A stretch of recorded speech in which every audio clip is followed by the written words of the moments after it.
मेरा नाम रवि है और मुझे पहला और शायद आखिरी प्यार 15 साल की उम्र में ही हो गया था। मैं उस समय 10वीं कक्षा में पढ़ता था। प्यार करने के हिसाब से उम्र शायद कम थी, पर क्या करें, आजकल तो इसी उम्र में मोहब्बत हो जाया करती है। मॉडर्न जमाने के आधार पर मुझे भी पहला प्यार हो गया था। मुझे मेरा पहला प्यार मेरे ही कक्षा में पढ़ने वाली रंजना नाम की लड़की से हो गया था। जितना खूबसूरत उसका नाम था, उससे कई ज़्यादा खूबसूरत वह खुद थी। उसकी उम्र भी 15 साल थी। रंजना बड़े घर की लड़की थी। उसके पापा सरकारी टीचर थे। इस हिसाब से रंजना एक बड़े घर की लड़की थी। उसका भाई भी सरकारी नौकरी कर रहा था। रंजना को किसी भी चीज़ की कमी नहीं थी। रंजना को देखकर ही कोई कह दे कि वो एक बड़े घर की लड़की है, मैं मन ही मन रंजना को दिल दे बैठा था, पर हमेशा कहने से डरता था। मेरे पिता एक किसान थे। हमारे घर के हालात कुछ ज़्यादा ठीक नहीं था, इसीलिए शायद इस फ़र्क की वजह से मैं कभी हिम्मत जुटा नहीं पाया। पर जो भी हो, इन सब के चलते मेरी एक आदत में काफ़ी सुधार आ गया था।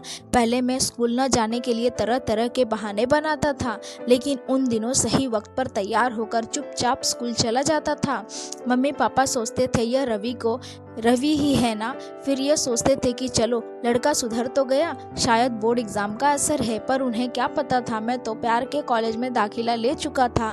दिन कितना जल्दी बीत जाता है हमें पता ही नहीं चलता। पर मैं कभी भी रंजना को अपने दिल की हालत सुनाने में कामयाब नहीं हो पाया। बस जब उसकी नज़र कहीं और होती तो चोरी छुपे उसको देख लिया करता था।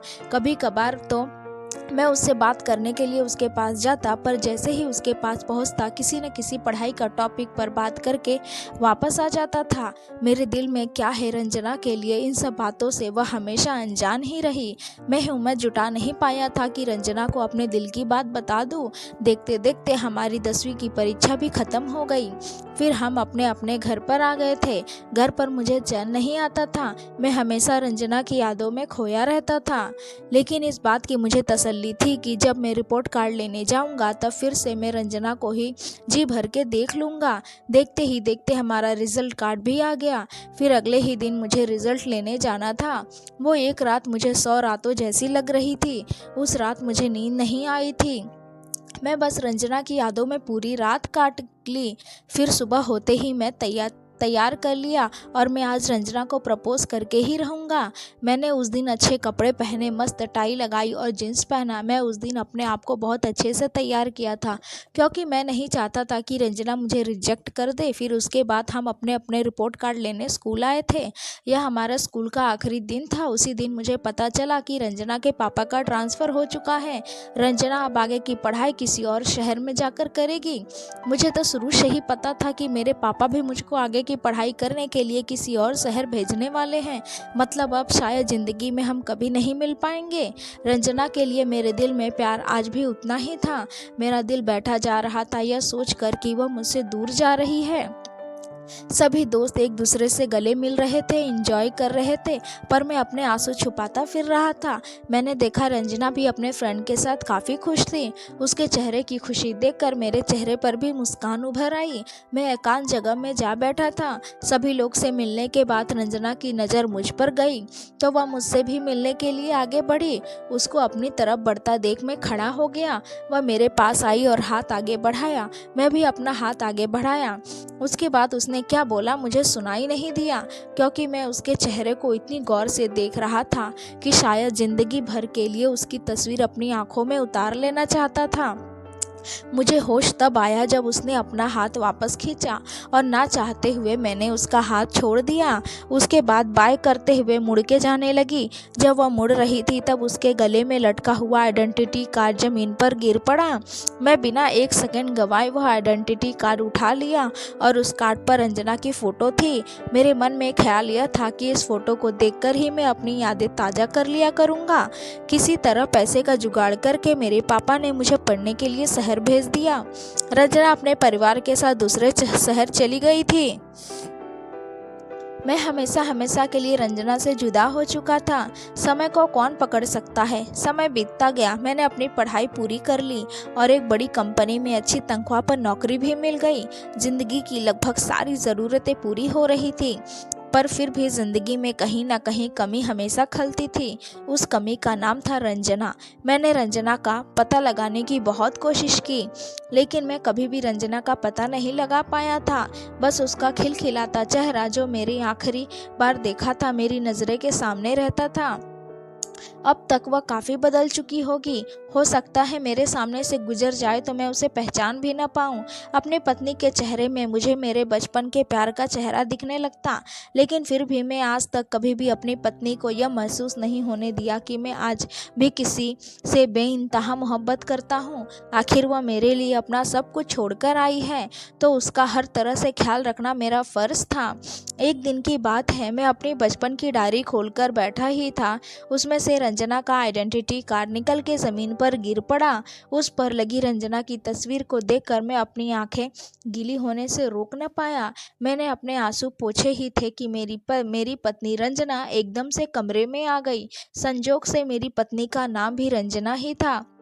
मुझे इस नाम से बहुत प्यार था। फिर रंजना ने मेरे हाथों में आइडेंटिटी कार्ड को देख लिया। उसको मैं छुपाने की कोशिश कर रहा था। तभी उसने मेरे हाथ की तरफ इशारा करते हुए मुझसे पूछा, ऐसा क्या है आपके हाथ में जो आप मुझसे छुपा रहे हो? मैंने अपनी लड़खड़ाती हुई जबान से कहा, अरे कुछ नहीं, बस ऐसे ही। मेरी एक बचपन के दोस्त का आइडेंटिटी कार्ड है। यह कहते हुए मैंने वो आइडेंटिटी कार्ड डायरी में बंद कर दिया। मेरे इस व्यवहार से मेरी पत्नी की उत्सुकता और बढ़ गई। रंजना ने बड़े ही प्यार से मुझसे कहा, लाइए मुझे भी दिखाइए। इतना कहते हुए उसने डायरी मेरे हाथों से छीन ली। आइडेंटिटी कार्ड पर लगे फोटो देखकर एकाएक बोल पड़ी कि ये कौन है? मैंने कहा, अरे कोई नहीं, यह मेरी बचपन की दोस्त है। फिर वह एकदम से बोली, पर मैं भी तो बचपन में ऐसी ही दिखती थी। यह तो शायद मेरा ही फ़ोटो है। अरे हाँ, यह तो मेरा ही बचपन का फ़ोटो है। इतना सुनने के बाद तो मैं एकदम सुन्न ही रह गया। मुझे लगा मानो सपना देख रहा हूँ। कहीं ऐसा ना हो मैं खुशी से पागल ही हो जाऊँ। मैं उससे फिर पूछा, सच में ये तुम्हारी ही फ़ोटो है? उसने अपनी बात पर जोर देते हुए कहा, हाँ बाबा, पक्का ये मेरा ही फ़ोटो है। पर यह तुमको कहाँ मिला? मैं छूटते ही बोला, पर ये तो इस लड़की से बचपन में प्यार करता हूँ। इतना बोला ही था कि मेरी आंखों के आंसू की गंगा जमुना निकल पड़ी। उसके बाद मुझे यकीन दिलाने के लिए मेरी पत्नी रंजना ने मुझे अपनी पर्सनल डायरी दिखाई, जिसमें उसने कई सारे बचपन के फ़ोटो लगे हुए थे। अब तक मुझे यकीन हो चुका था कि वह वही रंजना है जिसे मैं बचपन में प्यार करता था।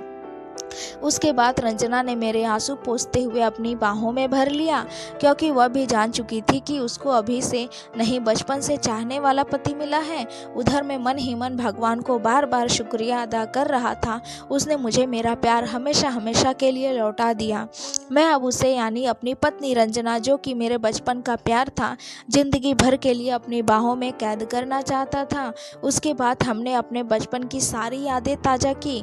दोस्तों, आपने तो सुना ही होगा जी, जब आप किसी को शिद्दत से मोहब्बत करते हैं तो पूरी कायनात आपको उससे मिलाने की कोशिश करती है, और शायद यही मेरे साथ हुआ था।